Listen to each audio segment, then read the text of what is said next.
turn off that piece of shit and turn on the other piece of shit. Yeah. What's up, everybody?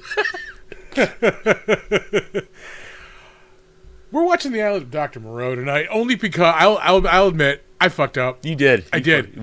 But we had been talking about watching this movie. I think what happened, like I was gonna suggest. Are you about to drop a what happened was? What happened was. So, last week at the end of the show, we were like, yeah, let's, we're going to do Lucio Fulci's Zombie. Yeah, we were like, because it's October, we're going to do, like, more, like, traditional, like, spooky shit. Yeah, I fucked up. Yeah. So, what happened was, yesterday, like, out of the blue, I was just like, oh, yeah, instead of, like, checking with the group, I was like, oh, I'm just going to watch The Island of Dr. Moreau, because that's what we're doing this week, obviously. I totally remember agreeing to do this. Yeah. And then, like, as I finished watching the movie, Nick's like, we're doing Zombie this week, right? Like, fuck! Pivot! Yeah. Pivot! So my bad. I apologize. It's fine. It's fine. I forgot to... The only person that knew that it was going to be Zombie is Sam. Yeah. Because I was talking to him about it. And, surprise, motherfucker! Yeah. Some fries, motherfucker. Supplies, motherfucker. French fries, motherfucker, as soon as the show is over. Yeah. Because I haven't had dinner yet. What the fuck are you doing with your life? I don't know, man. I don't ask that question. That's it's a hot topic recently. Anyway. Yes. You know what? I should probably open up Twitch on my tablet here because, why not be a piece of shit? Yeah, I did the same thing. It's fine. It's fine. It's a rough week, folks. It's a rough week. Bear with us. But we did watch The Island of Dr. Moreau instead of Zombie. We'll be watching Zombie next week. We've actually got the next 2 weeks plotted out. Yeah, we could to stick with the spooky though. We can change that other one. I like the other one. All right, that is spooky, but it's fun. Yeah, all right. I figure we changed it up a little bit. We're not going to tell you what that movie is yet, but it's going to be coming. Mm-hmm. We are also going to. We'll say it now before I forget. We'll have another announcement hopefully next week that will also be fun. Hopefully. Yeah. We have. I'd like for that to be a thing. Yeah, more to come tomorrow. But we'll say, keep your Halloween in that area open. Let's say, but probably Halloween.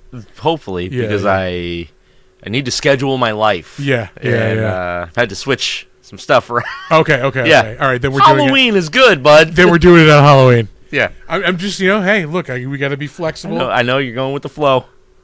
Yeah. Yeah.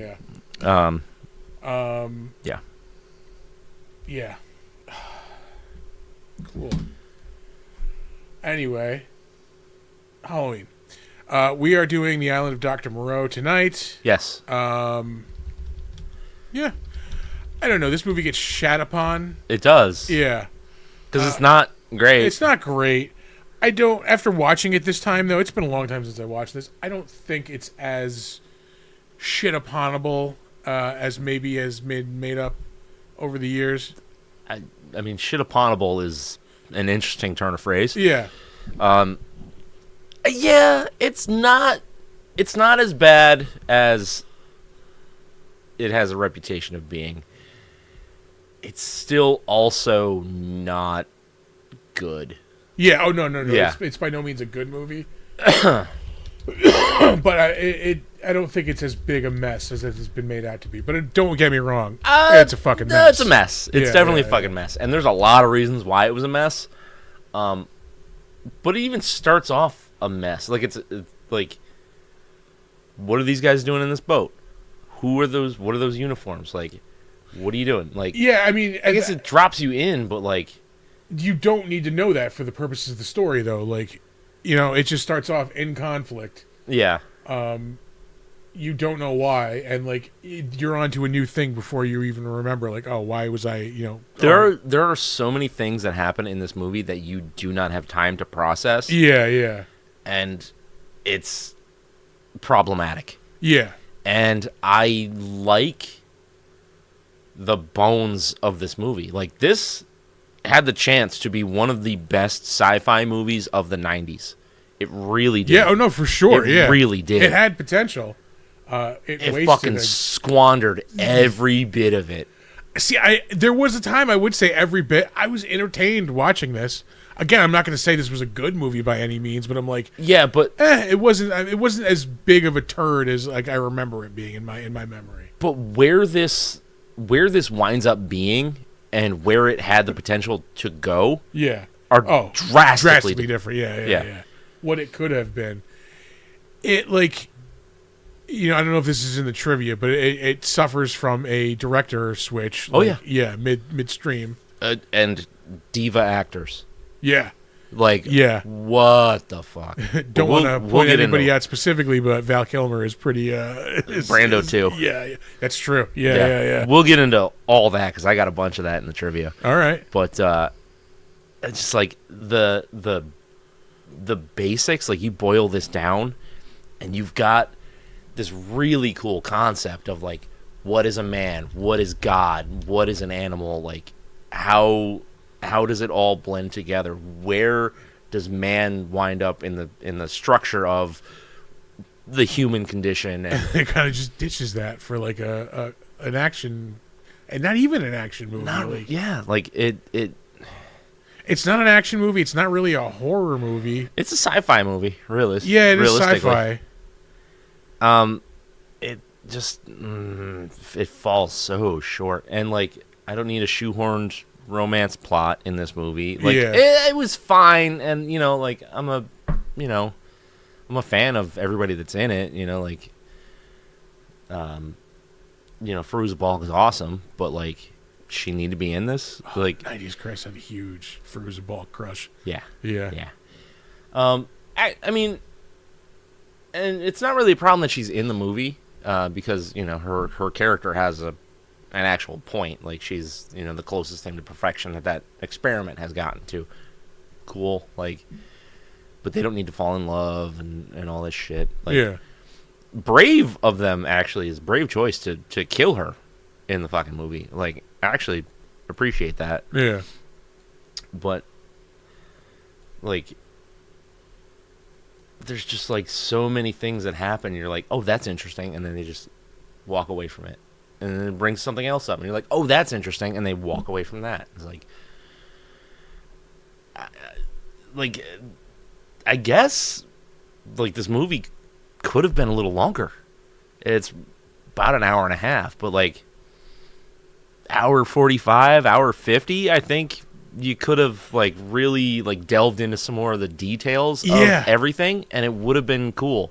And I don't think I would have been like, let's go, like speed it up. Yeah, I'm trying to like, because there are things that I think could have been cut, like streamlined, and then like I think it did need a little bit more time to flesh out some of the like questions give me more of the culture of them, like the sayer of the law. Like, where the fuck does that come obviously from? This person has like an important position. Like, why? And he's just kind of there. Yeah, but like, he's important in the society that he's presented in the movie.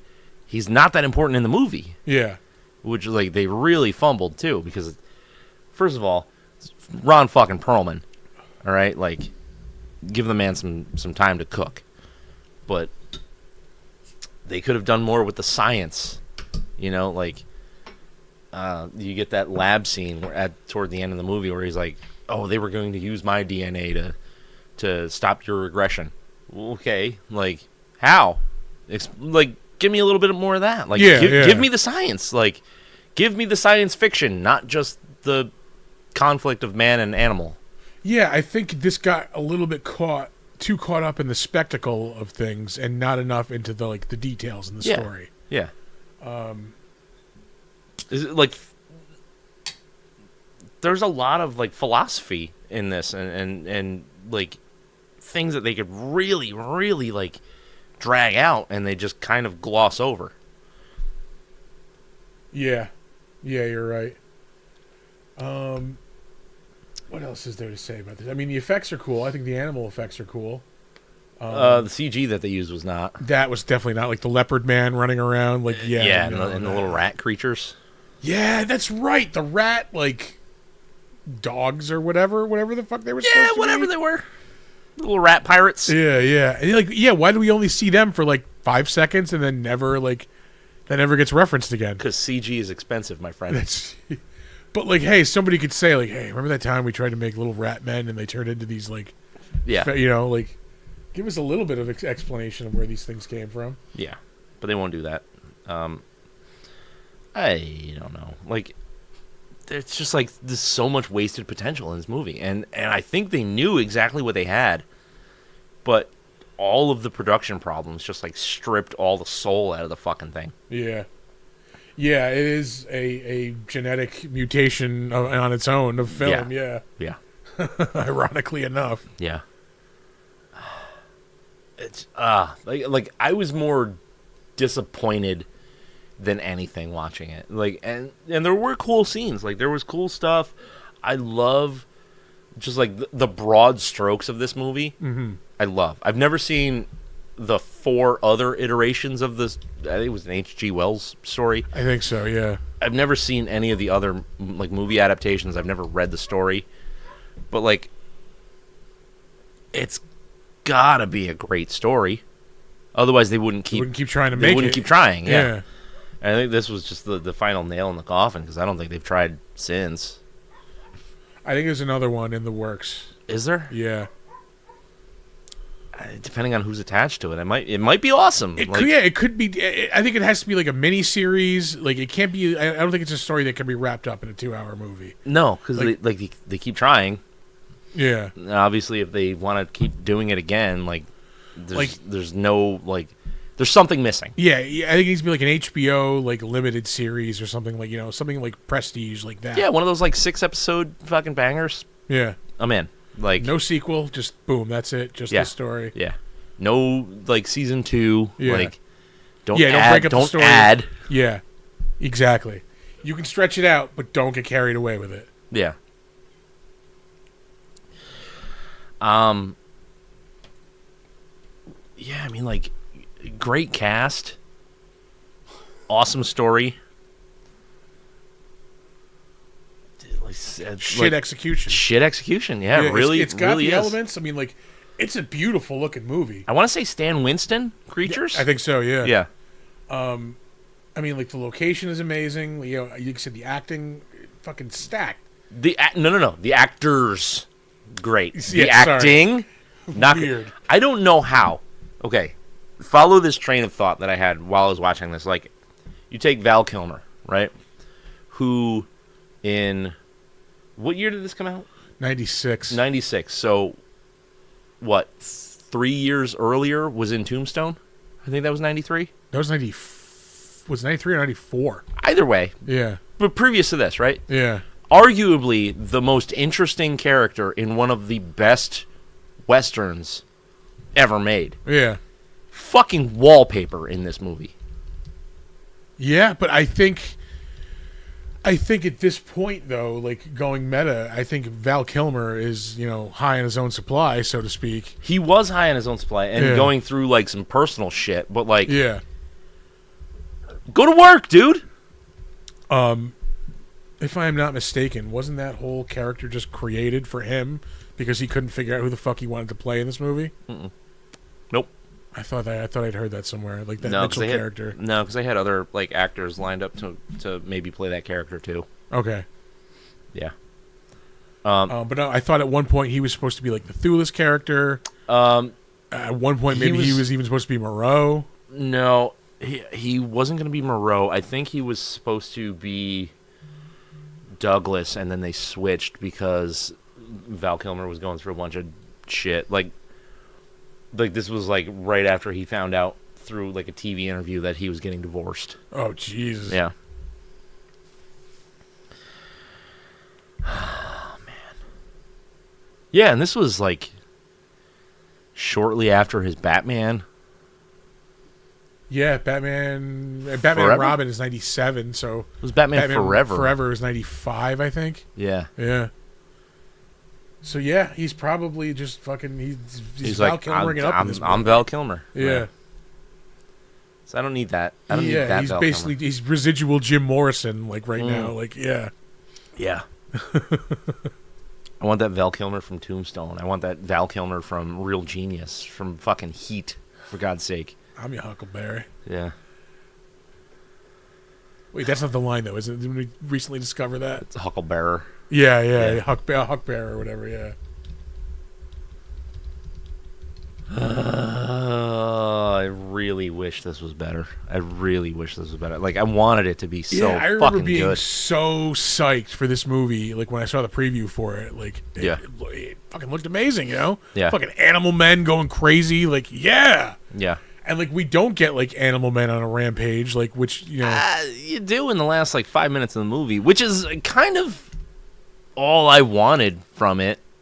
Yeah. But I wanted more tension and build to that, because like you can kind of see a little bit of like some of the ones that are regressing a little bit, or whatever the hell they like, retrogressing, which isn't a fucking word, but Firuza Balk just practiced pole dancing or whatever, like fucking out in the Yep. It's just like, I think he told her, just like, pretend you're on mushrooms. pretend you're Val.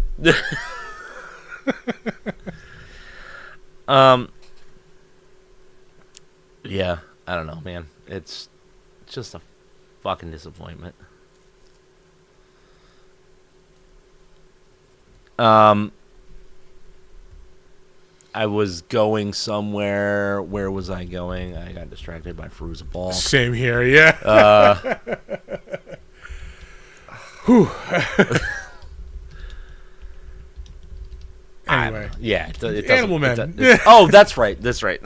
So it's not like it doesn't feel like a natural progression to that big finish. They just wanted a big finish, so it's like, let's get there as fast as we can. Yeah. It is no like. I think this movie really fucking goes downhill when Brando dies, and that's not to say that like Brando was the one holding the movie together, because clearly he fucking wasn't. No. Yeah. No. He had a weird, like, cool presence in this movie. Like, I liked when his character was on screen. Yeah. He had this weird, like, he was, I don't know, man. It was like, he's like the Wizard of Oz, basically. like the Wizard of Oz, but yeah. like he was carrying this, like, papal kind of thing. You know what I mean? Like, yeah. he had he was wearing all the white, and he had, like, he was being hauled around in the carriage or whatever. And I like that, like, weird religious overtone, because it feels right for what his character is doing. Yeah. Because he's basically playing God. So they lean into that, and I appreciate that. I just wish there was a little bit more of that, or more of the story around that. And it just kind of like, it throws that thing at you, and then then everybody's upset, and he gets killed. Yeah, I was gonna say, it probably suffers from Brando being Brando. Like, he's not gonna show up every day. Like, clearly he didn't. Like, fucking, he's just gonna fucking half-ass it and then just get the fuck out. Like, and like, he's not gonna put in the character work at this point in his career. Like, no, which is ridiculous, because like, he's known, he was known for being the best actor that we had. Like, he was the best, like, on the planet. Yeah. Like, that was his reputation. Like, he was the most actory-ass actor that we could get. And, like, if you were to show somebody one movie and you picked this movie to, like, prove that, yeah, they're going to be like, what the fuck are you talking about? Yeah. This crazy motherfucker? Yeah. It's like, he was so revered in Hollywood. Like, people wanted to be in this movie because they got a chance to work with Marlon Brando. Yeah. And then he's just like, meh. I'm just going to go eat pizzas. Yeah, like, that's a case of don't meet your heroes, like, for sure, yeah. 100%. Yeah.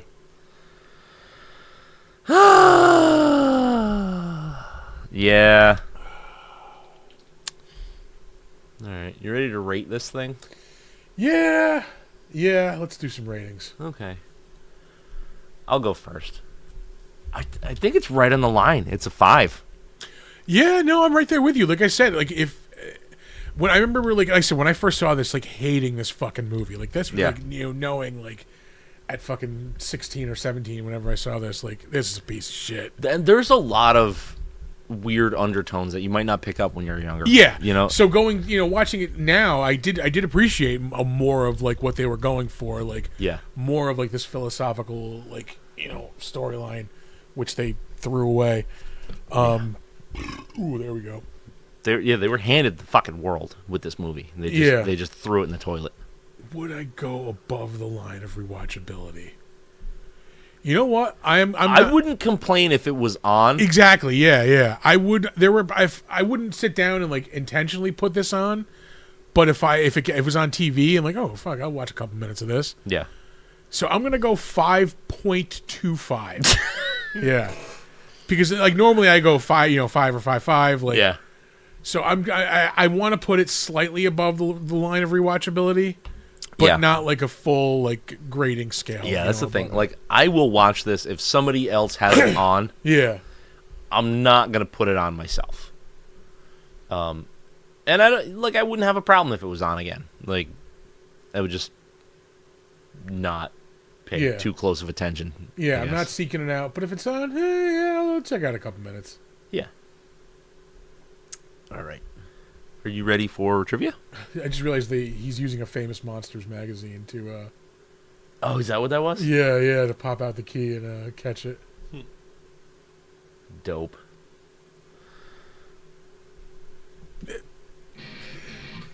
I didn't know if he was going to say it again. Yeah.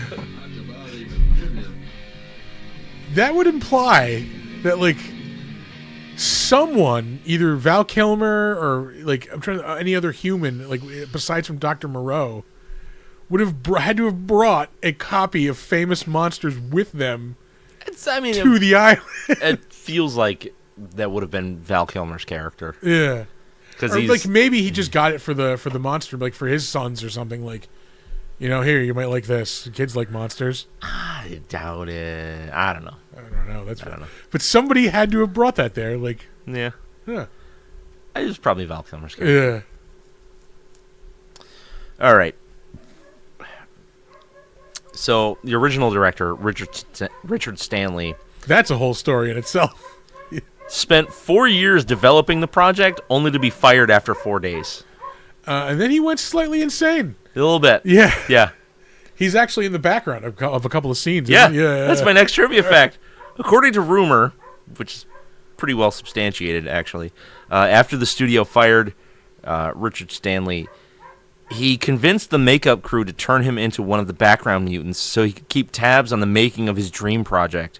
He supposedly did not unmask himself until the rap party.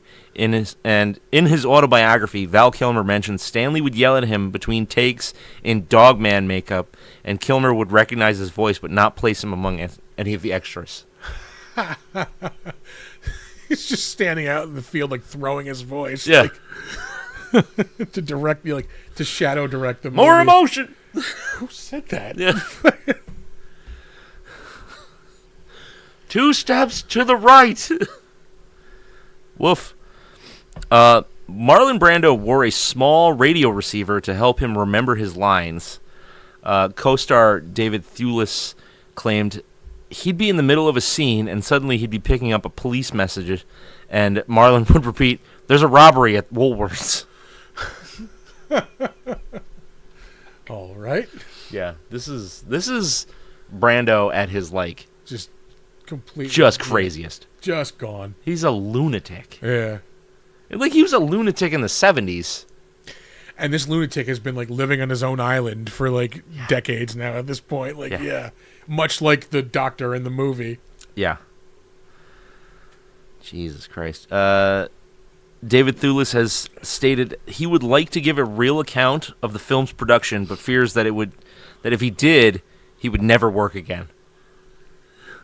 Dave, come on. No. Yeah, just tell us.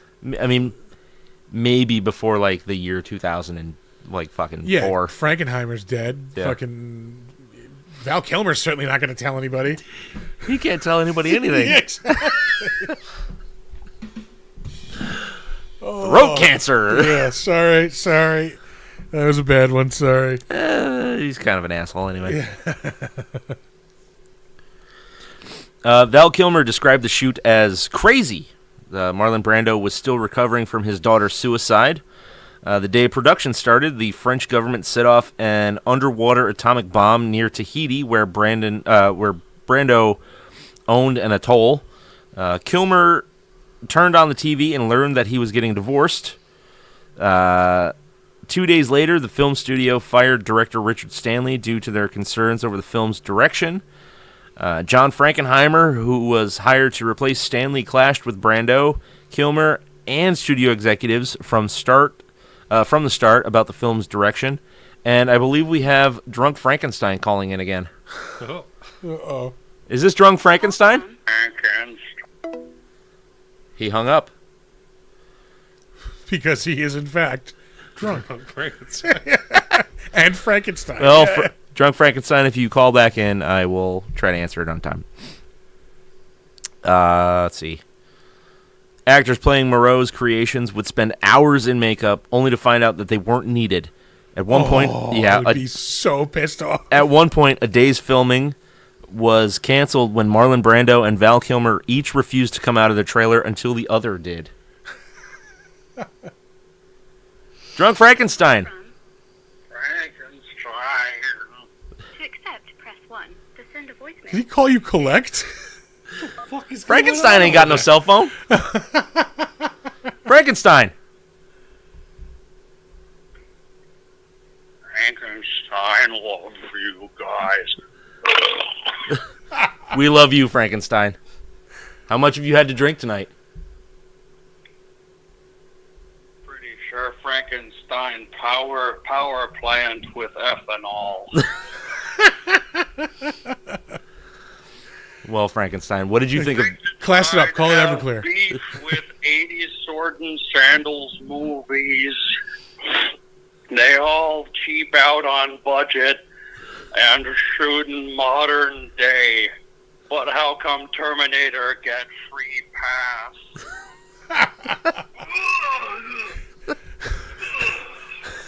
Frankenstein don't remember eating pair of Crocs. She's not talking about the shoes either. No. Frankenstein, what did you think of the island of Dr. Moreau? Island of Dr. Moreau belong dead. Yes, it does. Thank you for calling in, Frankenstein.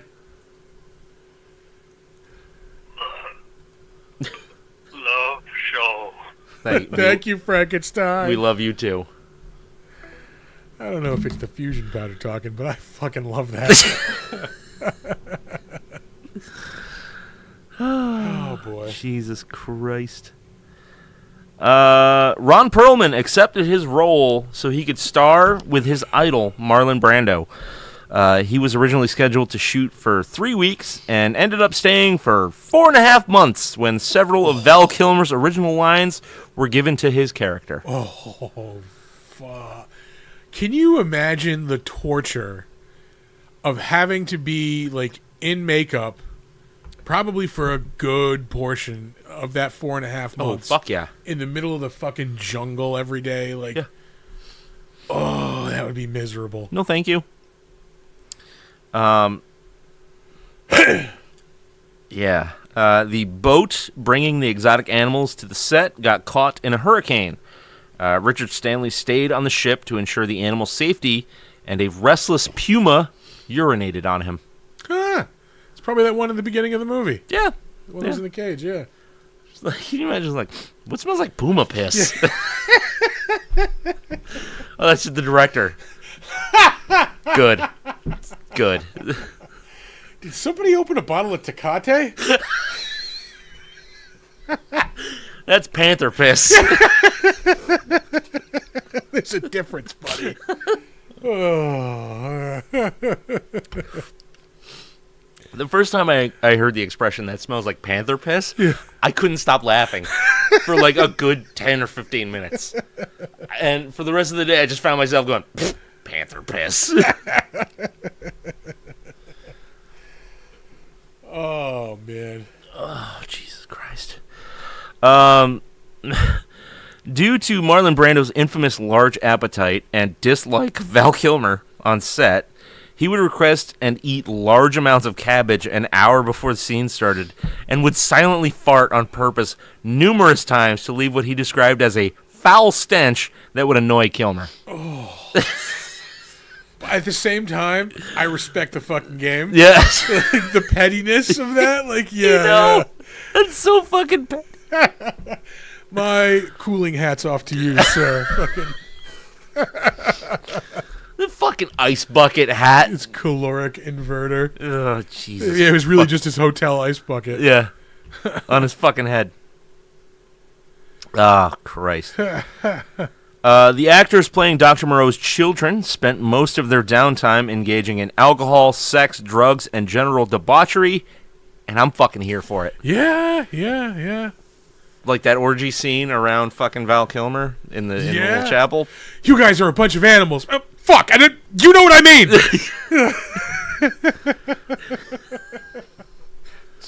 You people.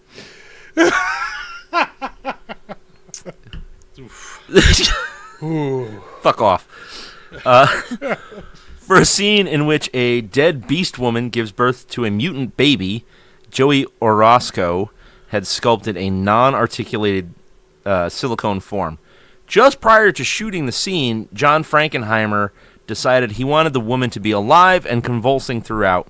So Shane Mahan and his team had only minutes to mechanize the prop, adding rods and joints and installing bladders under the skin all on the fly. Damn. Which a lot of people don't realize, like, the special effects people, like, their job is not done. Yeah, you don't like, just when make they an make effect. a thing and then just, like, ship it off. Like, they're constantly jerry-rigging every part of a fucking movie. Gary Oldman turned down the role of Montgomery as he was in rehab at the time. Yeah, that'll do it. That will do it. Yeah. Because I know personally, if I were just out in the jungle for like 4 months, I would be crunked. Fucking relapse. Yeah. He would be reliving the pill scene from fucking The Professional.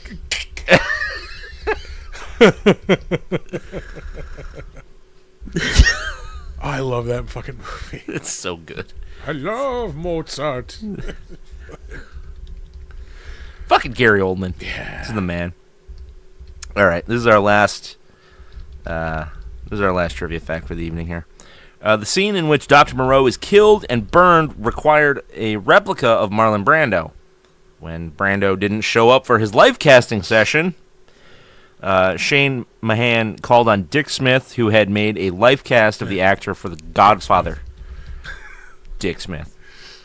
Yeah, so they had to reuse his life cast from The Godfather. You burn a Vito Corleone. Which I am going to, like, that sounds like a rap term for smoking a blunt. Yeah. Yeah. I'm going to use that from now Or on. a really fine cigar. Yeah. I'm going to go burn a Vito Corleone. Damn it, that's cool. Yeah. All right. Let's move on. Oh, are you done? I'm done. Oh, let's move on to the better known as. Okay. Dick Smith.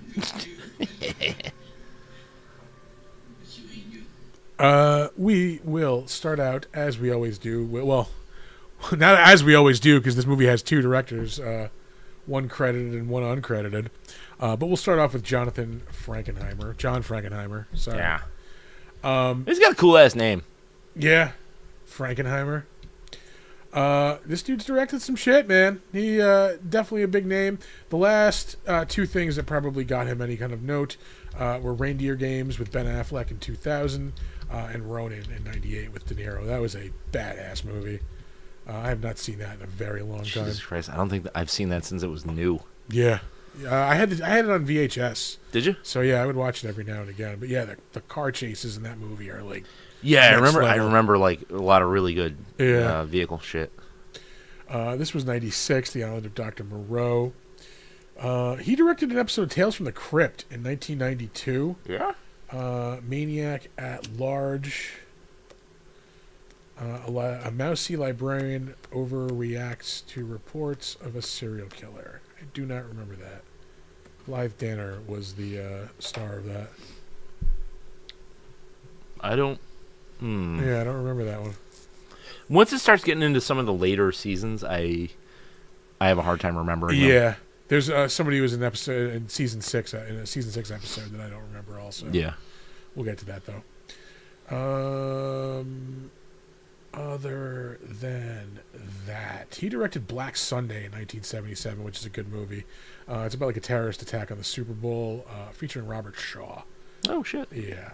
He also directed French Connection 2. Didn't he write the first French Connection, I believe? I don't know. He had something to do with it, I think. But he was the director of Did he direct it? No, he did not. But I will say, you should check out the French Connection. It's a fucking awesome movie. Motherfucking Popeye Doyle. Yeah. Gene Hackman is amazing. And again, amazing car chase in that movie. Yeah.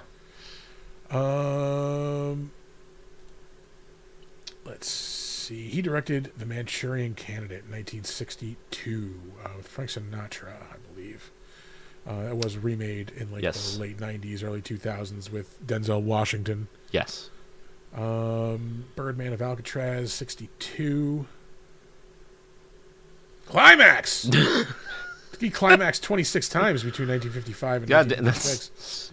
Didn't we all back then? Didn't we all? Yeah. That's one every other week.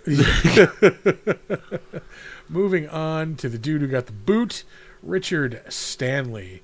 Also a director of note, man. He's directed some stuff you may have heard of. Not a lot of great stuff. And wrote. Yeah, he wrote a lot of stuff too. Most recently, the last thing he did was the Color Out of Space film with Nicolas Cage. It was 2019. Again, I digged that movie. It was good. I started it, but I never finished it. Yeah. He's working on something called Dunwich, which I'm assuming is another Lovecraft. It would have to be. Yeah, property. Well, we can check it out.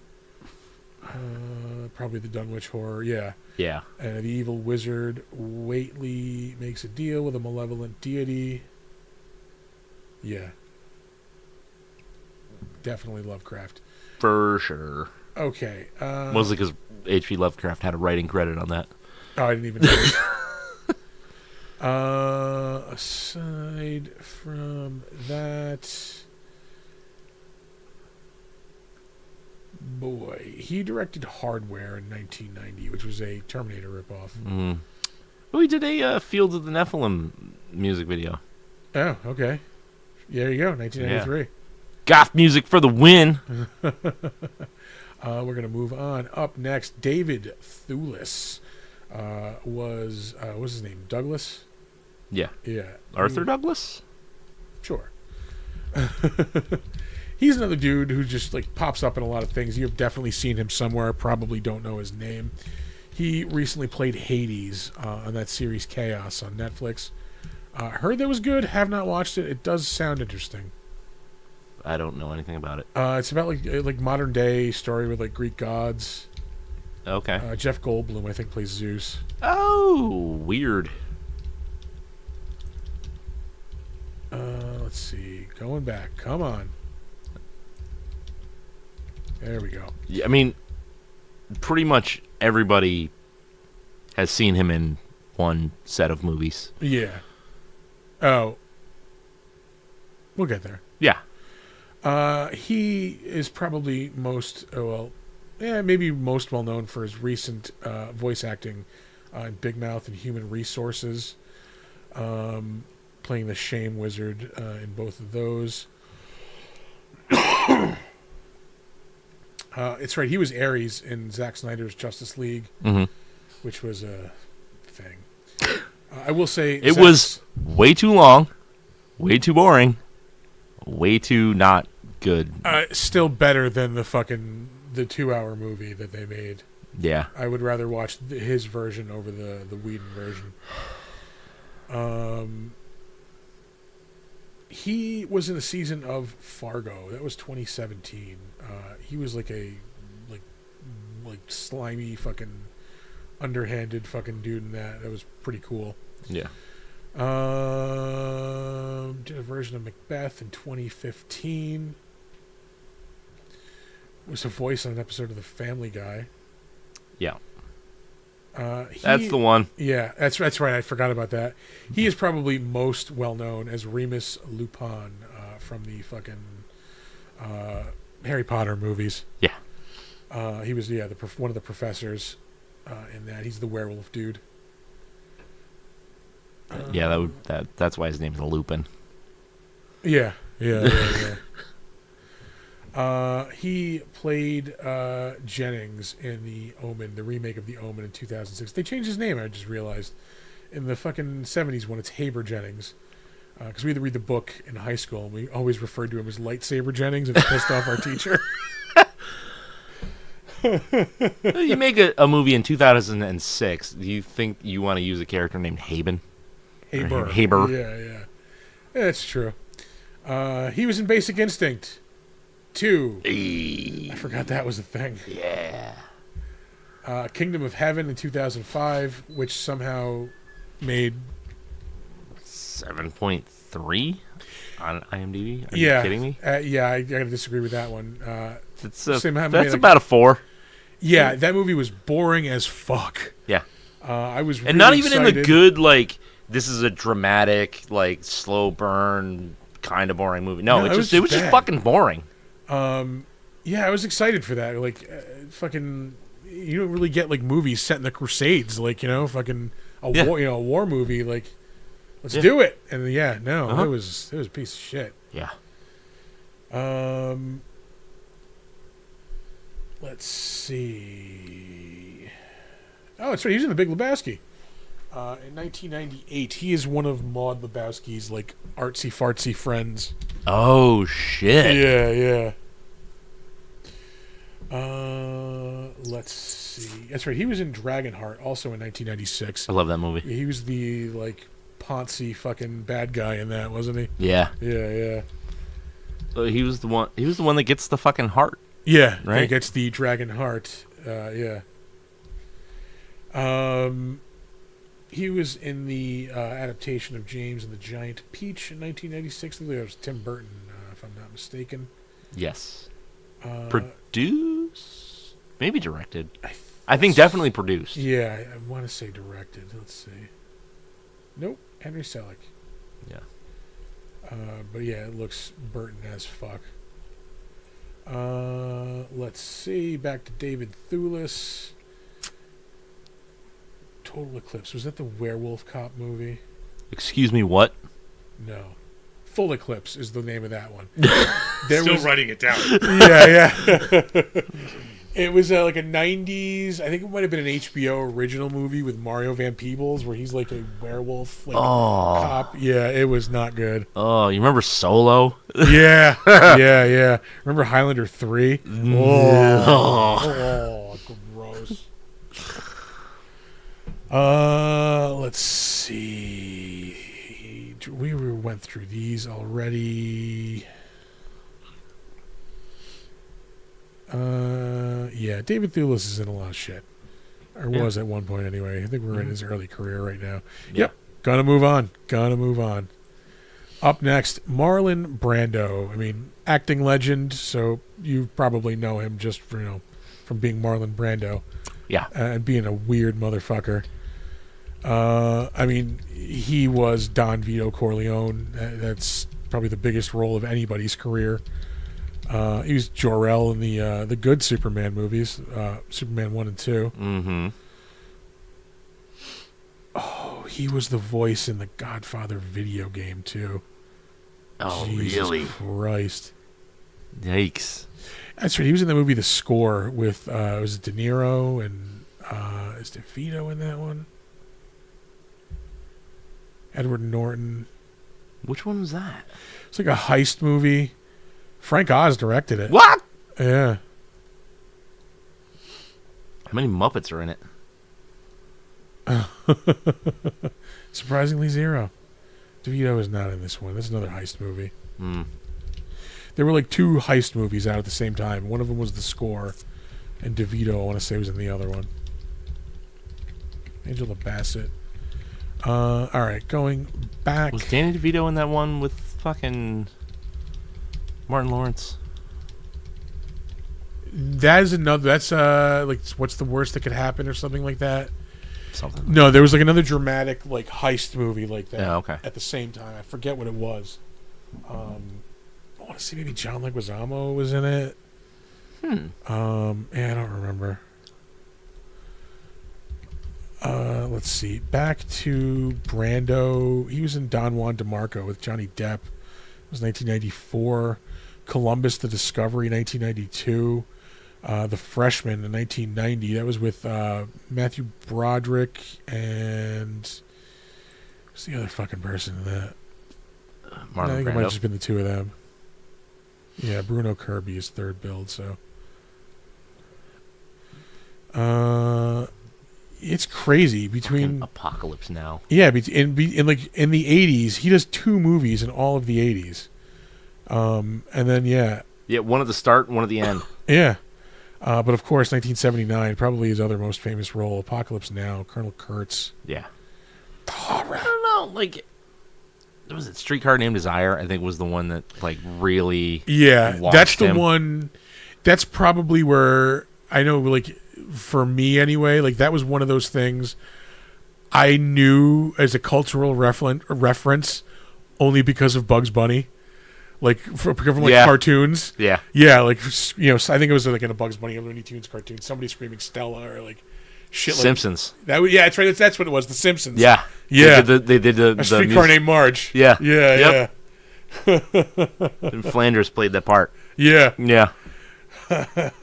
All comes back around to the Simpsons. Fight her off. I'm trying. Oh man. I think that was the first time you see that Flanders is fucking shredded. He's ripped. He takes off his shirt. He's ripped. Stupid, sexy Flanders.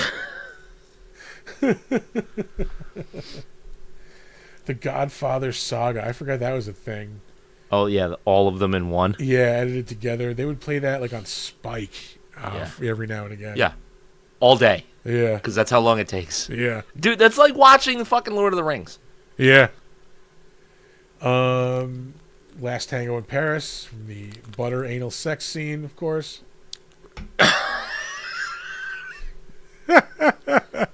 You weren't expecting that. Sorry. Oh, you want to run that by me one more time? There's this famous scene. There's a Kids in the Hall sketch about it. With fucking Dave Foley, and I think the other person's Mark McKinney. Like, one of them's playing a girl, and like I know Dave Foley is the guy. Yeah. But they're talking about like their, you know, his favorite movies, and like he keeps talking about movies with like famous anal sex scenes in them. Like, yeah, it fucking. How many movies have famous anal sex? Like, there's like Deliverance, and like there's another one like I forget, but he just like, I forget what she's like. Oh, what's your favorite scene? He's like, oh, you know, I love Last Tango in Paris. It's like, oh, that's a very artsy movie. Like, what'd you say was your favorite part? He's like, oh, I don't know, probably the butter scene. Like, you fucking. Yeah. Jesus Christ.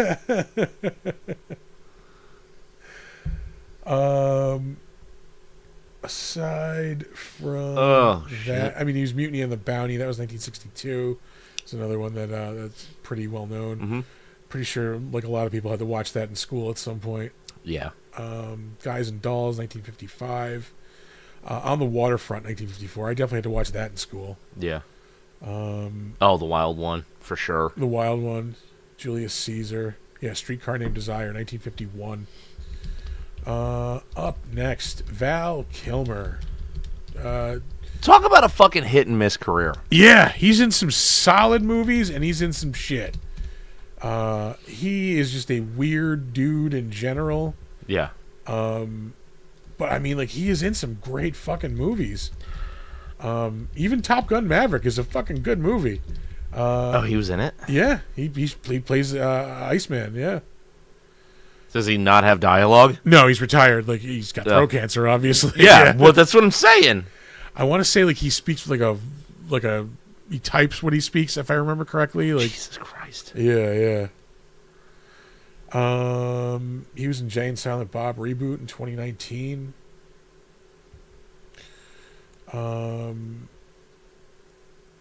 Let's see. He was in the Cars spin-off Planes that died quickly. Yep. Thank God. He was in a lot of shit towards Oh, the Kill the Irishman was awesome. Kill the Irishman. I don't remember that.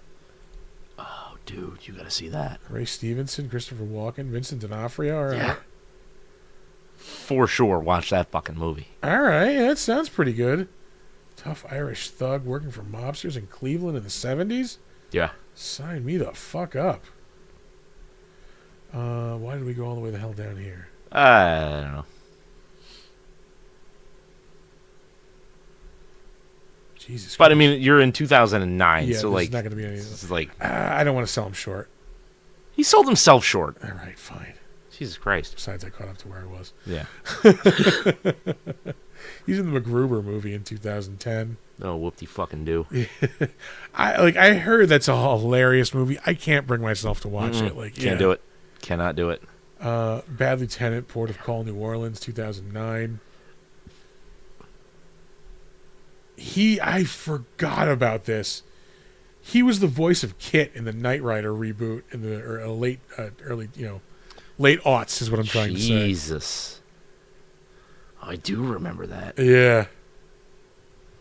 Oh, the Love Guru. Ooh. That was good. Killed Mike Myers' career. He played Moses in the Ten Commandments, the musical. Oh, buddy. He was in Kiss Kiss Bang Bang in 2005, which is a great movie. Which one was that? It's the one with him and Robert Downey Jr.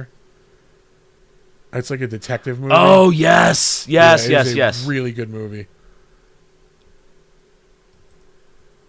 What year was that?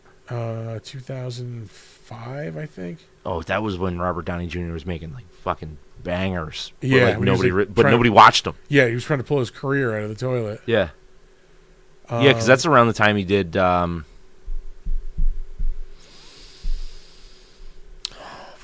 Almost there. He had like a cameo scene as a producer in another movie. What the fuck was it? Doesn't matter. But anyway. Let's see. Shows up on an episode of Entourage. Yeah, but didn't everybody? Yeah.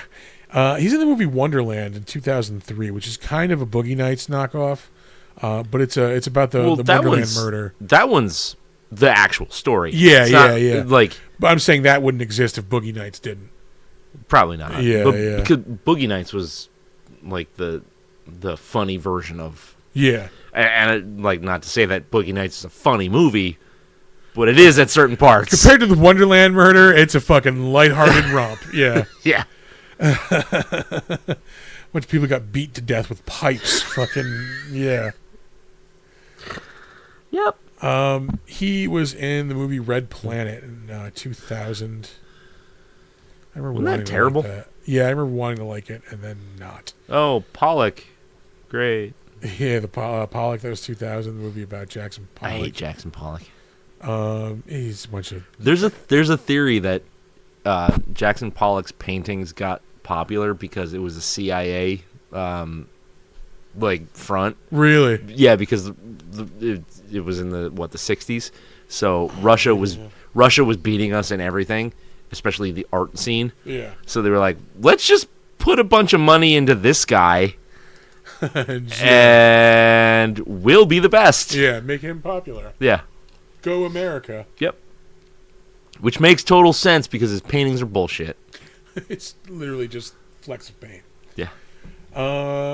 He was the voice of Moses in The Prince of Egypt in 1998. He's just on that Moses kick. Likes playing Moses. Yeah. We've talked about The Ghost in the Darkness before. That was 1996. I really dig that movie. Oh, the Lions, right? Yeah. The Saint. That was. The same. Yeah. That was okay. Yeah. It was It was okay. okay. It was okay. That was 97. Heat, 1995. I mean, an all-time fucking classic. It's fucking astounding. Like, Yeah. not a Kilmer vehicle, and to be completely honest, like, that character could have been played by anybody. But it was cool to see it as Val Kilmer. Like, you weren't used to seeing him as like a piece of shit scumbag. Yeah. He got so like good at loading a fucking whatever, I think it was like M16 or whatever, their fucking Yeah. AR-15 in that movie, that like military training videos would show clips of him in that movie fucking reloading that weapon. Oh, Like, really? that's how fucking good he got at it. Yeah. Some John Wick shit. Yeah. He was, of course, Batman in two And one okay movie and one movie that murdered the franchise. Yeah. I thought he was Batman in just one of them. No, you're right. George Clooney was Batman. Clooney did too. That's right. You're right. Okay, then he was Yeah. Batman in an okay movie. Good on was you, fine. Val. Like Batman on Broadway movies, like I loved them when I was a kid. I went back for them, and I just No, I remember. they're so Batman goofy. Forever. I liked Batman and Robin. I just remember like, what the fuck did we just well, watch? like when I saw them, like the age I saw them, I was prime target, and they were flashy and colorful, and like they had cool scenes and shit like that. So like, I was all about them, and then I went back for them like later. I was like, wow, What the fuck was I what the thinking? Fuck Schumacher. He is in True Romance in Whoa. 1993. Slow Oh, your shit. roll. Yeah, Slow your sorry. fucking roll. That was not intentional. He is in, of course, one of the greatest movies ever fucking made in 1993, of course. I was right. Yeah. Tombstone. He is Doc Oh Holliday. my god. I had that poster on my wall. Yeah, when I fucking... God, I love that movie. It's fucking ridiculous. Mm-hmm. Yeah. Sorry, I got the cough drop in, folks. Oh. Yeah. My bad. Yeah. I wasn't taking up space. Yeah. Let it ruminate in your mouth. He, of course, played Jim Morrison in 1991. And it could be argued he played Jim Morrison in a couple other movies after that. This one being... He did it really, really well, though. Like when he went and played Jim Morrison, he went completely fucking method. Like, I wanted to punch him in the face in that movie. So he learned every fucking Doors song. I'm Jim. Yeah. Oh, fuck you, dude. That's how he was, though. Like, Yeah. he really I want to fucking punch Jim nailed Morrison in the face, too, yeah. Where you drunk fuck? He was, of course, Mad Mardigan in Willow, 1988. So good. Yeah. So good. You know what's really sucked, though, was the Nintendo game. Oh, that's right, yeah. Yeah, the game was fucking hard. Because it was dude. like kind of like a role-playing game, but like if I remember correctly, you had It was a weird... Yeah, like, do you remember Fester's Quest? Yep. Kind of like that. Kind of like an action RPG-ish, almost. Like, Yeah. Yeah. Yeah. Like a Zelda 2, Yep. if you will. Yeah. Top Gun, of course, 1986. He was Iceman. Real Genius, 1985, which is a great Oh, comedy. shit, they were back to back. Yeah. Real Genius was in 85, and his first role in 84 in Top Secret, which is another, like, underrated comedy. Yeah, it was really funny. It's a really good one. I haven't seen that in forever. But Yeah. All right, moving on. Up next, we have Fairuza Balk. Again, 90s Chris just dug Fairuza Balk. yeah. I watched The Craft a lot. Not really like in stuff lately of note. She did show up in The Craft reboot in 2020 as her character from the original movie. Oof. I think one of the girls is like her daughter or something. She was in Ray Donovan for a bit, for 7 episodes of that. Mm-hmm. Port of Call Bad Lieutenant Port of Call New Orleans shows up again. Is that Nick Cage? Yeah, Yeah. it was.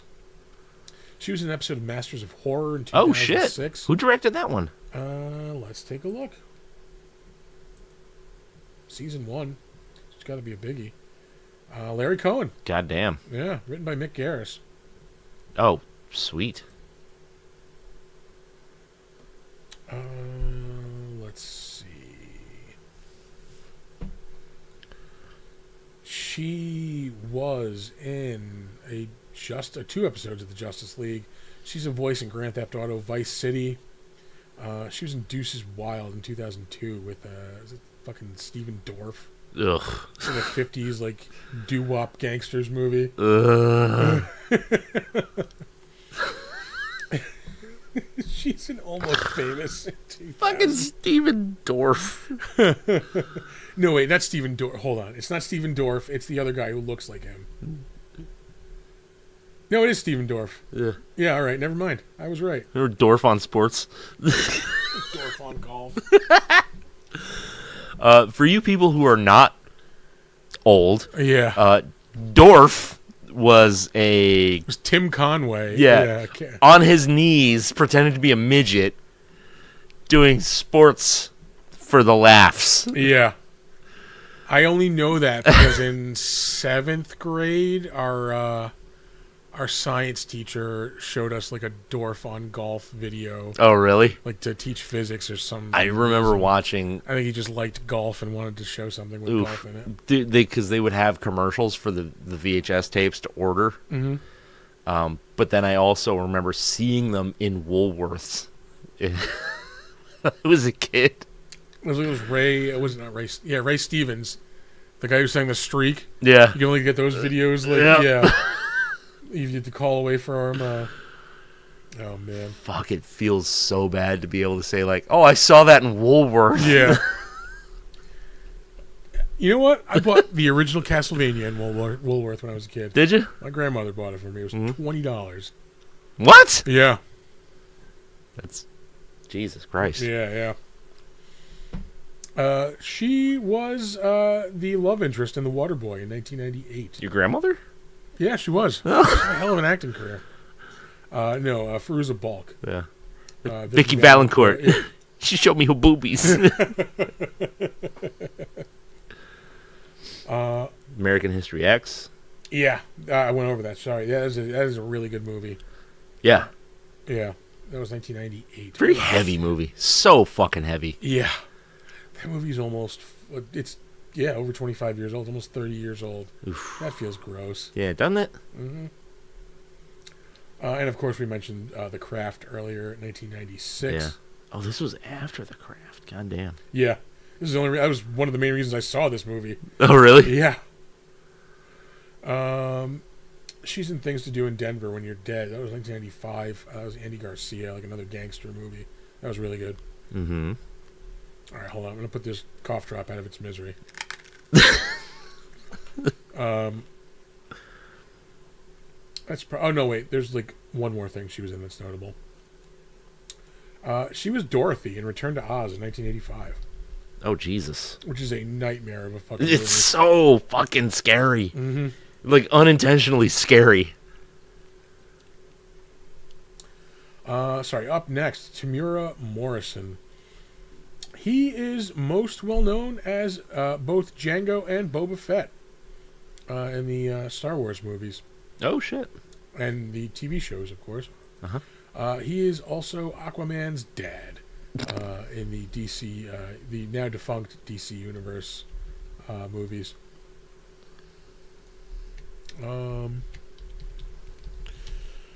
Other than that, I think he shows up here and there in a couple other like oh, I didn't know he was in that. Yeah. So now we have to go through this. Oh, Moana. There's a sequel to Hard Target. Oh, no. No, He's there in isn't. it. No, there is not. No, the fuck there isn't. Yeah, I believe he's Moana's dad in Moana. Yes, Chief Tui. He's in the Scorpion King 3. He is in the Green Lantern movie in 2011. He plays the Green Lantern that gives his ring to Hal Jordan. Yeah. A lot of Boba Fett credits. Yeah, I mean, at least they're good about, like, bringing the same people back to reprise the character. Yeah. He was in From Dusk Till Dawn 3, 1999. 6 Days, 7 Nights in 98. Go back up, please. Okay. Hangman's daughter. All right. Yeah, he was the Hangman. Huh. He's in Speed 2. Nope. Yeah. No, thank you. Yeah, no. He is in Barbed Wire in 1996. And that might be it for like the known stuff. Yeah, they went back and actually added his voice as Boba Fett to Empire Strikes Back. Yeah, why wouldn't they? Yeah. Anything to just, like, fuck with an old movie. Nelson De La Rosa was the little mini-me Dr. Moreau. He really wasn't in anything else of note. I just wanted to save him because he was famous for being the world's smallest man. Yeah. He would show up on on Super Sabado Gigante on the Spanish channel, like on Saturday afternoons, like every now and again. They would just have him like in a little karate gi, like doing karate moves and stuff. Christ. Yeah. The only reason I know that is because we would watch it before Caliente came on. Because I would watch Univision all day. No, I would watch Caliente for sure. If anybody's not familiar with Caliente, I am sure that there are videos on YouTube of old episodes of Caliente. Spicy. Yeah, steamy even. Steamy. It was just it was a dance show on the Spanish channel. It was like Club MTV. Yep. But man, did those girls get into it. Yeah. There's a comedian. Oh, Christ, I can't believe I don't remember his name. But he went to prison for a while, and he talks about in prison, he's like, there was one time that you could not change the channel. Yeah. If you changed the channel when Caliente was on, you would get the shit kicked out of you. Yeah. Yeah, why the fuck would you? Again, those dancers were very talented. I'm not going to throw them under the bus, but let's just say somebody else we know would record episodes of Caliente on a VHS cassette, and just have volumes of Caliente. Somebody we know? Somebody we know. Was it Tom? I'm not going to say who it was, but it's somebody we know. It was Tom. I'm not saying who it was. On air. That's the one. Peter Elliott, I have saved him for one reason, because we have actually talked about him before. There are 2 highlight clips on our Twitch channel. Yeah. One of them is Donner knocking over a light and almost hitting you with it. Yeah. The other one is us talking about Oh Peter my God, Elliott. the Monkey Man? Pete plays a lot of monkeys. Yes! I'm like, Peter Elliott. I'm like, okay, I'm going through it. I'm like, this dude plays a lot of monkeys, man. Like, what? Is this guy's name Pete? And I scroll back up. I'm like, yeah, we talked about this fucking guy. Yeah. Pete plays a lot of monkeys. Yeah, I know. He's the monkey guy. I forgot what episode that was. That was... Well, it had to be like one of the Planet Apes movies. Yeah. And yeah, we talked about him. So you can go check out that clip of us talking about Pete and everything he's been Jesus in. Christ. Up next, Mark DeCascos. Are you shitting me right now? He was one of the Animal Men. Get ready, Art, because we need 2 sound clips ready to go. We've talked about Mark DeCascos before. I think we have. We had to have. He's in Brotherhood of the Wolf. That's right. That's the one he's in. But he also inspired 2 clips on our soundboard. Take it away, Art, if you know which ones I'm talking about, because he was the Iron Chef. Oh shit! Yeah, he was the Iron Chef in the American version of the Iron. Thank you. Yeah. Forgot about those. Oh, we gotta find more reasons to use those. Oh wait, I'm gonna go get one of those right now. I'm gonna go get a. Oh, well, I moved on page. Oh. Get me one of those as well. You got it. There we go. Oh, This one. We're drinking Jaws beer, bitch. that's the one. What's up? We're drinking Jaws beer. Hell yeah. Little Narragansett. What do you think about the Harry Trout? That was from that episode. It was. That's right. I'm over here reminiscing. What do you think about that Harry Trout? All right, so we're going to move on past Mark DeCascos.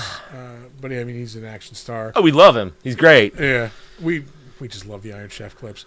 Up next, who we have also talked about Holy before. shit, that is ice cold. Yeah. Oh, mine's fizzing up. It's so ice cold. Ron Perlman. Fuck yeah. Hell yeah. Ron Perlman, fucking awesome in everything. He's Hellboy.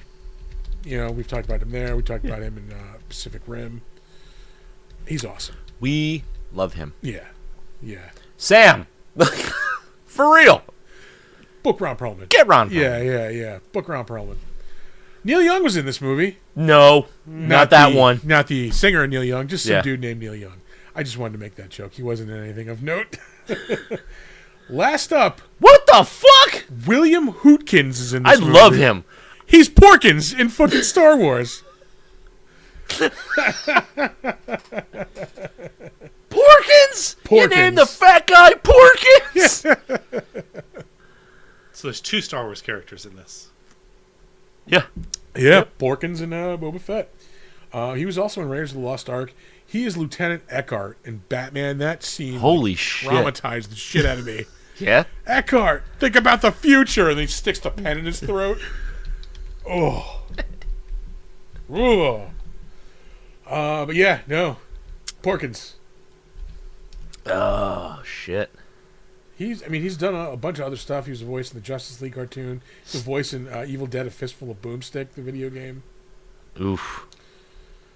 We're gonna wrap it up there. Yeah, he was the Loch Ness Monster in Real Monsters. Dope.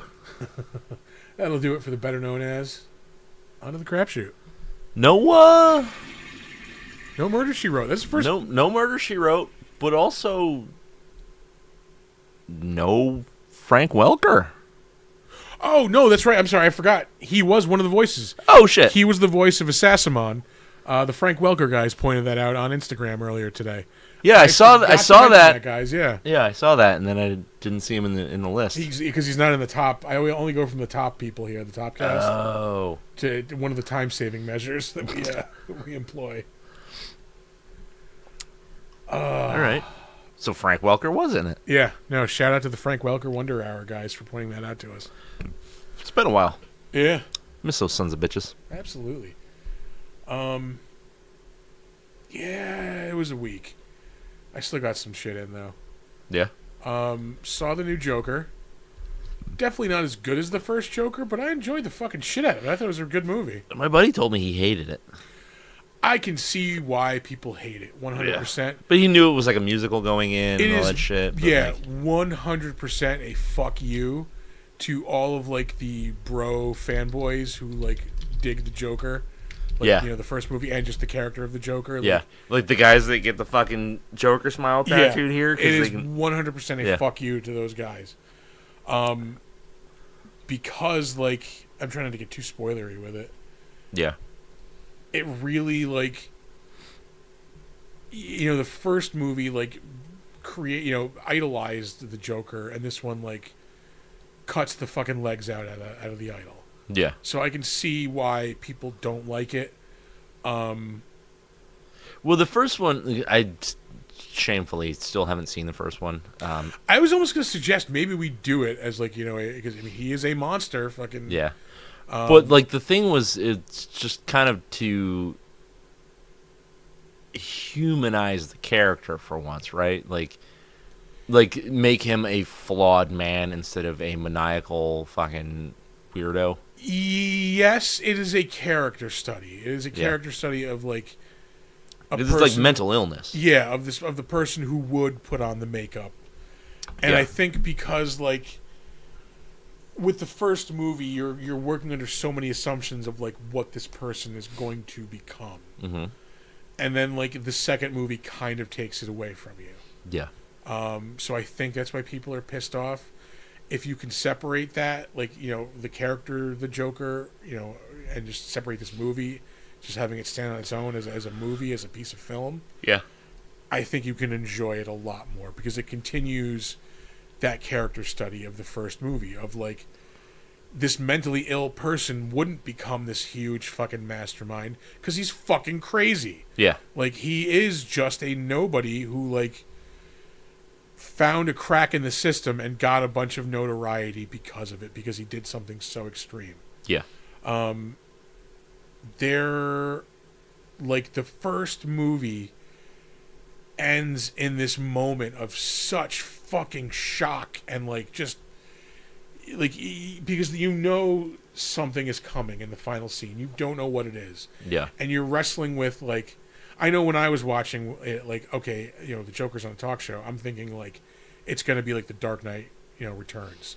Like, somehow everybody in this fucking studio is going to die. Right. But it's realistic. It's not that. And when what happens does happen, you're just like, oh, fuck. Like, oh. Yeah. And it doesn't have that same moment in this movie where it is like, holy fuck. Yeah. But I thought Lady Gaga was fucking awesome. She just knocks that character out of the park. Yeah.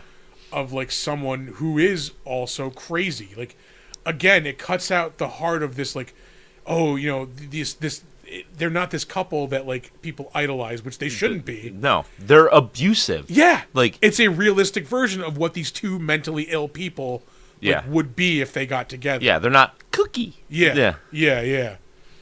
They're fucking damaged. Yeah. Yeah. So it like, and I think like what ends up happening with her character is perfect for that fucking character, Yeah. because again, it's realistic. These people like, again, they're just idolized as like this. They're so in love with each other and like it's this burning passion. And no, they're two fucking crazy people. It's just that they're the only two people that would deal with the other one. Exactly. Yeah. Exactly. And like I'm trying so hard not to spoil the ending. Like it's just like, oh yeah, that makes total sense of like I think why she does what she does in this I think movie. I'm gonna make it a point to watch at least the first one this week, because like I've wanted to watch it since it came out. I just never find myself in really that good mood movie. for, because I know it's fucking heavy. Yeah. I've never just really found myself in that mood to watch the thing. Yeah. You know I what I ended mean? up watching it like on a like just a whim Saturday night. We got back from like hanging out with a bunch of friends and I'm like, I'm gonna put on like a few minutes of because I wanted to watch it again. Yeah. Like I'll start it now and like finish it maybe tomorrow. I ended up just watching the whole movie. Yeah. Oh, Yeah. the first one? Yeah. Yeah. Yeah. But yeah, no, I like the musical aspect is obviously going to piss people off. Yeah. And it's not like, I wouldn't say it's like a hardcore musical. Like there are. I would assume it's like when they're in some sort of like delirium. Yeah. Yeah. Yeah, exactly. Yeah. This is Mild spoiler. mild spoiler, very mild spoiler. Because it's a meta spoiler. One thing I noticed, that they hit you over the head with it at the beginning. Yeah. But like a lot of the movie centers around, is he really two people? Is he really this meek like weakling who, has the split personality of this like criminal, like, genius, this charismatic, entity? Yeah. Or is he just a dude like who's crazy? And it goes back and forth between like what it could be. Yeah. But one thing I did notice, they actually I noticed it actually when I went and rewatched the first movie. They introduced it at the end when he is supposedly in like the Joker like persona. He is lit like with a yellow glow. Yeah. It happens at the end of the first movie, at the very end. Like they show him like as he's walking like off camera at the end. There's just like a yellow kind of like golden like glow about him. Yeah. And they show it again at the beginning of the first movie, and that's like your cue for like the rest of the movie. When he is quote unquote the Joker, he's lit that way. When he's Arthur, everything is dull and like dim. I mean, that makes sense. And I thought it was very interesting that whenever he is talking to Harley, he is Arthur. He is not the Joker. Okay. Yeah. I like that. Yeah. That's subtle. Yeah, I guess it's very subtle, but I'm like, like he has found the person he thinks he can be himself with. Yeah. Like, and that like you kind of need to, it's like a subtext thing. So Yeah. I dug that. I thought that was cool. All right. Yeah. I do want to see both of those, but Yeah, and like even some of the delirium sequences, like the fucking musical numbers are pretty good. Yeah. Like But it's fucking Lady Gaga. Like, yeah. There's two in particular. There's like one where they're singing like a duet and like they're kind of like imagining it as like it's in the trailer, so I'm not giving anything away. Yeah. Like a '60s like kind of like variety show, and that was a good song. And then there's one where they're in like a nightclub act. It's the nightclub where he's the comedian in the first movie. Actually, I realized, and like she's playing the piano and she's like it's a fucking awesome song. Yeah. Yeah. I mean, like, love her songs or hate her songs. She's a hell of a musician. Fucking yeah. sing. Yeah, Like, yeah. There's no question about that. Oh, Jesus Christ. I don't think I've watched anything since last week. I didn't watch this most recent episode of Tulsa King. I was kind of busy on Sunday. Oh, I always get to that. I wasn't even busy, but just Yeah. like I was just spending time with my son, so I was like, I'm not gonna watch Tulsa King with a 10-year-old. God, I love that stupid show. Yeah, Yeah. I was describing it to my buddy at work, and I was like, it's like a 12-year-old and a 65-year-old went, you know, be fucking cool. Yeah. And they wrote down everything that they thought would be cool. Yeah. There again, non-spoilery. There is a scene where Stallone is high on like weed lollipops. Yeah. In the new episode, and he's just being a douchebag to Martin Starr. Oh God, I love this fucking stupid show. Yeah. So bad, but I can't stop watching. It's just fun. It's Yeah, fun. It's fun. That's what it is. TV is not fun anymore. Yeah. And that's what makes it so fucking special. Fun. I was talking to you about Grotesquerie last week, right? I keep hearing how fucking awesome this Dude, is. it's so fucking dope! Shit, I gotta watch this goddamn show now. Dude, like, again, like, there was an episode that came out last, so I think there's 4 episodes out now. I've only seen 3. Okay. Same with Tulsa King. But, like, fucking up to now, loving it. I'm gonna say one of the best shows on Fuck TV you, right now. Ryan Murphy. Every time I think I'm out, you fucking pull me back in. Yeah. Dude, it's fucking dope. All right. It's so, I don't know, it's like the tension on everything is fucking palpable. Like, I love it. Yeah. And when things pay off, they pay off in a big way. All right. Loving it. Shit. Yeah. And you're going to fucking thank me when you watch it, too. I keep hearing about how good this show is. Yeah. I didn't know I still can't believe it. I didn't know anything about it until I was flipping through. I still don't. Yeah. Dude. I'm just like, why isn't this a season of American Horror Story? Like, why is it a different show? Like, so I don't know anything Because about it's its own thing. Like, All right. it's totally its own thing. It doesn't feel like American Horror Story. Good, because it sucks. Yeah, it does. Yeah, but like I didn't even know it was a show until I saw it advertised on like fucking Hulu or whatever. Yeah. And I was like, okay, you caught me with the title. And then I read the description. I was like, okay, cool. Like detective story, Niecy Nash. Fucking All right. all right, I'll give Ryan Murphy a fucking shot. But like, Yeah. yeah, fucking watch it. Motherfucker. Yeah. Make that your mission for this week. All right, I'll get into it.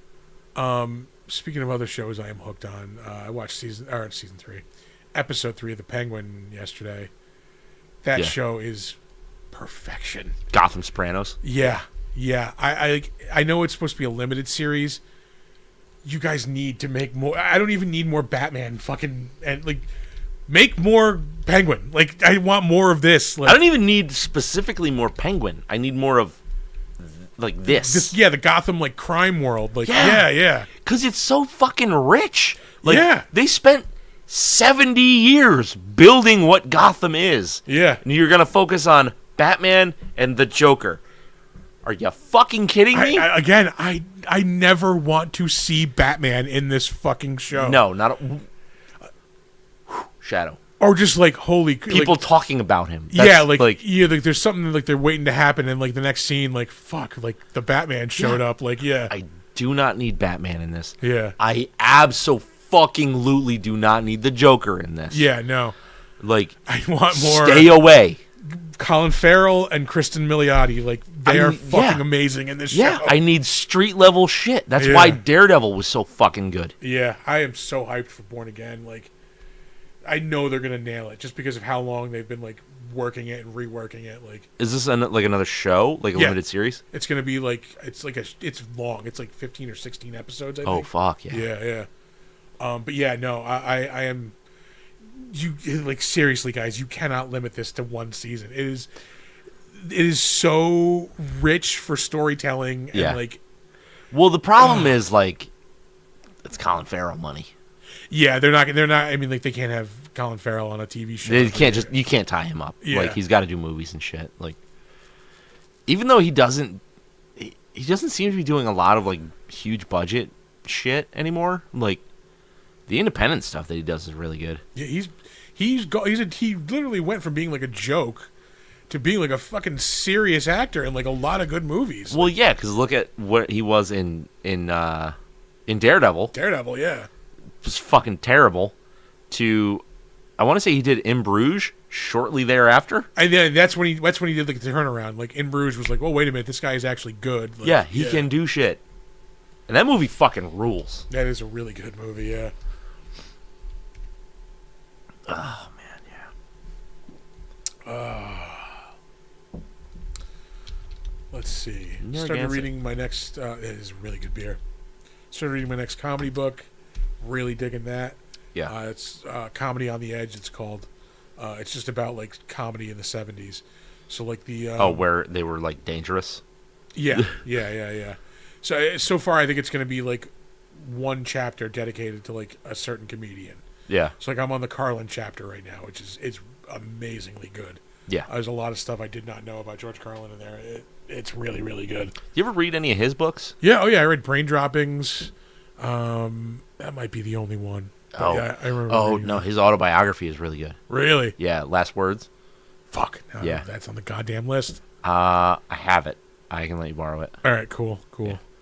No, it's not one of his comedy books. Cause No, it's about him. His life story is not a comedy. yeah, no. His comedy books are. I mean, you're just reading his stand-up Bits of his specials, act. Yeah. and which is fine. Like that's a good like I want to pick this up and put it down kind of book. It's a crapper book. Yeah. Yeah, for sure. 'Cause I had When Will Jesus Bring the Pork Chops? I think, and I was reading, and I was like, oh, this is. I recognize these Yeah. jokes, Yeah. but that was fine. But no, like it talks about like his early career, like how. Oh, he was a straight man, or not straight Yeah, well, man, it talks but he was about him. straight laced. It talks about Carlin and Burns. It talks about how he like came about to making that change to becoming Yeah, like a different, George Carlin. yeah, Um, yeah. Have you ever seen any of his like old stuff, like when he was on the Yeah, like, he the was, black like- and white Carson? yeah, he was like a family like comedian, basically. Like, yeah. When he was the hippy dippy weatherman. and he was making like a solid living doing that. He like they were talking with his manager in the book, and he's saying like I'm the guy who took George Carlin from making $250,000 a year to $15,000 a year, Yeah. but like still for the better. Like, Yeah. yeah, Well, yeah, because that extended his career yeah. by a lifetime. Because if he stayed on the course, he would have wound up being like It'd just be one of those like, oh, do you remember this comedian? Like he would have had a Vegas career. yeah, Like yeah. he would have been a cultural icon. But it talks about like when he was getting bored with that shit. Like he had a week of dates like at the Copa, Yeah. and like the guy who owned the Copa was like notorious for just like sitting in the crowd and like yelling shit out, and like if you suck, he'd cut your engagement short. So like, Oh, really? yeah, you got into a thing with that guy. He was like booked in Vegas and like got into a thing with like the people who had him booked there. Like it's really interesting. Yeah. I assume the first chapter was probably prior. No, Carlin's the first. I'm still. Oh, really? It's deceptively short looking. It only looks like it's 220 something pages, Yeah. but the size of the book is larger than like a typical book, and Okay. the print is small. Oh. So like yeah. normally I could knock out like 20 pages on my lunch break at work. Yeah. Whereas this, I can get through like 5. Yeah. Yeah. Still really, really good though. I enjoy the hell out of that book. Yeah. Other than that, not much. Yeah, I don't think I've watched anything. I'm slowly plugging away on Hannibal. Yeah. I'm all in right. season 2 now. All right. Season 2 takes a little bit of a dip. Like, not so much quality, but like interest-wise. Yeah, yeah. Because like season 1 was fucking fascinating. Season 2 is like the cat's out of the bag. Yeah, yeah. Is that like they start like going through like? Because I want to say they go through like Red Dragon at one point. Season 2 is where Hannibal is on the outside, but then why am I blanking his name? Will. Will. Is the one like He's yeah. in jail now. Yeah.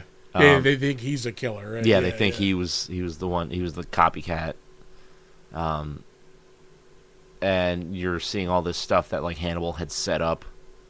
So like you see him like put him under anesthesia and put a tube down his throat and then shove that ear down into his stomach. Oh yeah, yeah. So he can throw it up later. Yeah. Which I mean, it's cool. It's all rad, but like the mystery part of it is gone now. Because for a little while, you're like, oh, is Hannibal doing that shit yet? Because you know he's going to do it. Yeah, yeah. You're like, is he doing it yet? Is that Hannibal? Like, what's he doing? And then, obviously, by the end of season 1, you know that, yeah, he is the one doing it all. But, like, there's not that, like, intensity anymore. I do like how season 2 starts, though, because it's, like, it's Hannibal and Lawrence Fishburne's character, like, fucking trying to kill each other. Jack Crawford. Trying to kill each other. Yeah. Like, at dinner. Yeah. So I was like, all right. And then it's like 12 weeks earlier. I was like, oh, okay. So now I've got a timeline. But, yeah, it's still fucking solid. Like, I'm still enjoying it. Yeah. It's just like, I think the fervor of like, oh, I gotta watch another episode is kind of over. They're trying to get another season going, it sounds like. Both fucking Hugh Dancy and what's his name there are both in for it. Mads Mikkelsen? Yeah. I like his Lecter. I don't love it. I dig it. He's very like, he's very cold. And that's like, Mads Mikkelsen just kind of plays everything like that. Yeah. But he's got his own flavor for it. So I do appreciate that. But like, I don't know, like the charisma isn't really, like, not to say Mads Mikkelsen isn't charismatic, because he is. You're always watching him on screen, but like, he's not giving that character the charisma that I think he needs.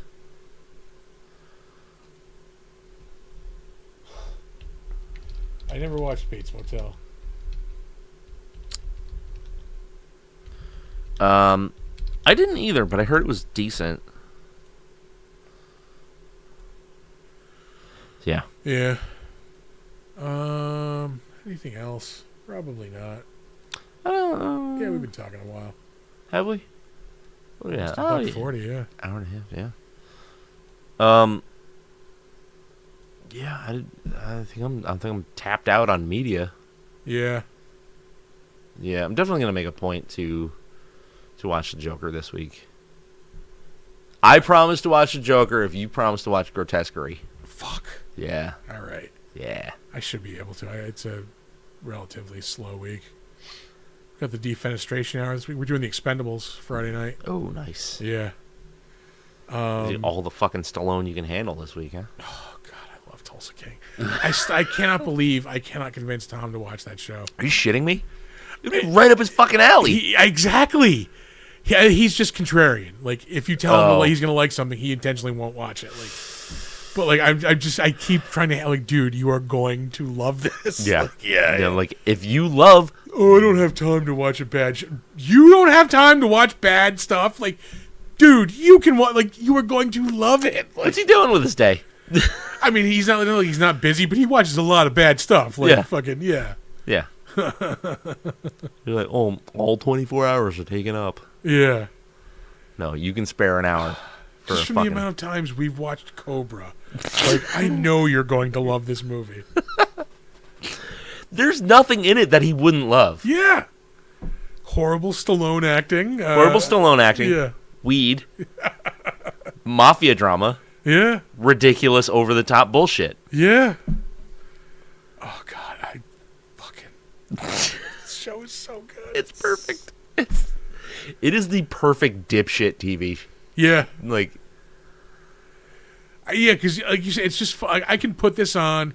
I know I'm not going to need to figure out what's happening. No. Like, I'm not going to unravel a mystery. There's no high drama. Yeah. It's like, is Stallone going to punch that guy? Yeah. Or is the guy from the wrestling documentary that I watched a couple years ago going to punch that guy? Bigfoot, that character? Oh. He was in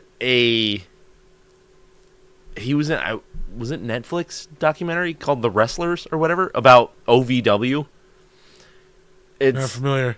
OVW is the wrestling territory, I guess, that like Al Snow is in charge of these days. Oh yeah. And it's like one of the last like independents that is still like mildly successful. Well, the guy who plays Bigfoot was a wrestler in that franchise. All right. Yeah. Speaking of wrestling, I am well into the Mr. McMahon documentary. Yeah. It's really good. Is it? Yeah, I am enjoying it. You're finding out just how much of a scumbag he is? Well, a lot of it, I mean, like, so it's Or at least feel how like, fucking intense he is? yeah, we're getting there. It's a lot. I mean, it takes it from the beginning of like him working with his dad to like him taking over, and then like Oh, back in the WWF? yeah, it goes through like the whole like '80s era, like how he worked with Hulk Hogan, and like how like Yeah. they just made Hogan this huge like cultural phenomenon, and like Yep. I mean, it brings out so much nostalgia, like watching it for me anyway. Like, oh, I was so into wrestling when I was a kid. Oh, yeah. Like, I mean, there's a whole big thing about like the Montreal screw job with like him Yeah. and Bret Hart. They cover the steroids trial? Yeah, they cover the steroids trial. I mean, it talks about everything. Yeah. I just finished up the one. This was like when I got out of wrestling, like for the last time. Like I was in high school. It was like the Bret Hart, not Bret Hart, Shawn Michaels, like Stone Cold Steve Austin match at WrestleMania. Yeah. And they were talking about how like people were like completely just tuning out at that point. Like it's just a horrible fucking match. They were saying like, Yeah. I remember like watching that at Evil Geeks Nick's house, Geeks Nick's, whatever, his house. Yeah. For his birthday. We were all like, was it his birthday? I don't remember. We were all huddled around watching WrestleMania at his house. Yeah. So it couldn't have been his birthday. His birthday's in December. But yeah, no, it's so good. I'm really enjoying it. Yeah. What is that on? Netflix. Oh, shit. Okay. Yeah. Yeah, maybe I'll check it out. I It love really goes into like the whole like WCW thing, like them, like Yeah. the whole like NWO. the Monday Night Wars. Yeah. Yeah. Yeah. I love watching shit about wrestling. Like, Yeah. all the Dark Side of the Ring episodes I've seen. Like, I Yeah. want to say there's a 6th season out, but it's not on like Hulu, so I can't watch it. Possibly. It's probably on some streaming service. Yeah. But yeah, no, I The Vice really channel into or that. whatever the fuck it is. Yeah. I think I have 2 episodes left, and like I almost don't want to finish it because I don't want it to be over. Like, Yeah. Yep. So I recommend that. Dope. All right, let's wrap this up. All right. We'll give you some socials. Our website is www.bigdumbmonsters.com. You can find... What can you even find on that website anymore? I think just episodes. Yeah, that's it. We got to fix that thing. We really need to fix that website. Yeah, it's got to be a better... Because we've got a lot of shows that need to be put up on there and information about everybody in the network. These things. Oh, shit, that's true. I didn't even think about that. Yeah. It can be We need help with that shit, folks. network-wide. Yeah. Hey, do you do websites? Email us. Do a website? Yeah. Email us at bigdumbmonsters@gmail.com, where you can send us suggestions for beer we should drink, movies we should watch, changes to the show that we can make to make it better, whatever. Yeah, and if you know how to work on websites, that'd be dope. You can find us on Facebook. We're Big Dumb Monsters Pod. You can find us on Slasher, the all horror social network. We're Big Dumb Monsters Podcast. And you can occasionally find us logged into our Steam account, Big Dumb Monsters. You can check us out on Instagram and Threads at big_dumb_monsters. You can watch the show live. That's what I'm trying to say. Yeah! If you're listening to the audio version of this, Twitch and YouTube. yeah, man, live in the now. Like podcasts are like, Get the net. yeah. You can see our hideous fucking mugs. Yeah. While you listen to us ramble. Big Dumb Monsters is not just about the movies. Yeah. We're people, damn it. But you can check us out on Twitch and YouTube at Big Dumb Monsters. We have a merch store, which you should come check out. Mm-hmm. You get t-shirts, banners, cups, bags, whatever you want. We're probably hawking something. Yeah, for sure. Come check us out at TeePublic. You can search for the Big Dumb Monster store there. You should check out our Marvel Snap Alliance. Yeah, if you play Marvel Snap, Yeah. Join our alliance. I'm tired of fucking carrying this goddamn alliance. Listen, man. First of all, I do my share. And I do half my share. Listen, I added a bunch of points today, okay? Excellent. I'm hopelessly addicted to Snap, so I'm always playing. Yeah. We have a Discord. We put out songs there. There's a song for every episode. Yeah. Yeah. That's a new feature. I like that. Hey, I've been doing that for Instagram for a while, but whatever. Yeah. No, Art gets all the credit. Yeah. Today's song Yeah, I picked was Atomic Dog, by the way, by the Parliament Funkadelic. Yeah. It was good. Yeah. It's a good choice. Art, what was the song that you picked? Yeah. Analepsy. Because of that, I need another cough drop. Genetic mutations or some shit. Yes, Genetic Mutations by Analepsy. Ooh.